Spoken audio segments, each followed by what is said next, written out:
વર્ષથી પાલેજમાં જૂના અને જાણીતા computer, laptop, CCTV camera service, printer repairing તેમજ નવા અને જૂના કોમ્પ્યુટર લે-વેચ કરનાર. એડમિશન ફોર્મ તેમજ તમામ સરકારી ફોર્મ ઓનલાઈન ભરી આપવામાં આવશે. સુરતના એક વિસ્તારમાં 15 વર્ષીય સગીરા સાથે દુષ્કર્મ આચરી ગર્ભવતી બનાવતી ચકચારી ઘટના સામે આવી છે. પોલીસે યુવકની ધરપકડ કરી છે. સુરતના એક વિસ્તારમાં 15 વર્ષીય સગીરા સાથે દુષ્કર્મની ઘટના સામે આવતા ચકચાર મચી જવા પામ્યું હતું. 25 વર્ષના પંકજ સરોજ નામના યુવકે સગીરાને ગર્ભવતી બનાવી હતી. સોશિયલ મીડિયાના માધ્યમથી સગીરા અને યુવકની મિત્રતા થઈ હોવાનું સામે આવ્યું છે.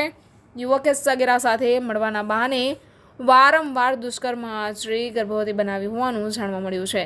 સગીરાના પેટમાં 4 માસનો ગર્ભ હોવાનું પણ સામે આવ્યું છે. સગીર વિદ્યાર્થીનીને પ્રેમમાં ફસાવી ગર્ભવતી બનાવનાર યુવકની પૂણા પોલીસ ધરપકડ કરી વધુ તપાસ હાથ ધરી છે.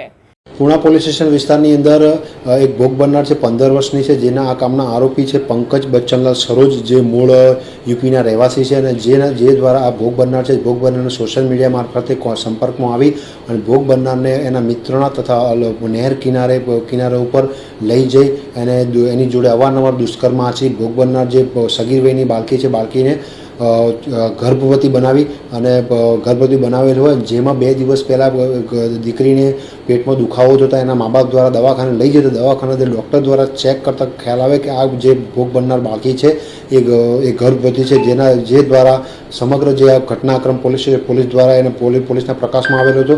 જે બાબતે અત્રના પોલીસ સ્ટેશન દ્વારા ગુનો રજીસ્ટર કરી આ કામના આરોપીને ધરપકડ કરી અને કાયદેસરની કાર્યવાહી કરેલ છે. ભોગ બનનાર તથા આરોપીએ ભોગ બનનારને સોશિયલ મીડિયાથી સંપર્કમાં આવી એની જોડે પ્રેમ સંબંધ રાખી અને એની જોડે શારીરિક સંબંધ રાખેલ છે. આરોપીનું હાલમાં તપાસ દરમિયાન કોઈ ગુનાહિત ઇતિહાસ જણાઈ આવેલ નથી અને આરોપી જે છે છૂટક મજૂરીનું કામકાજ કરે છે.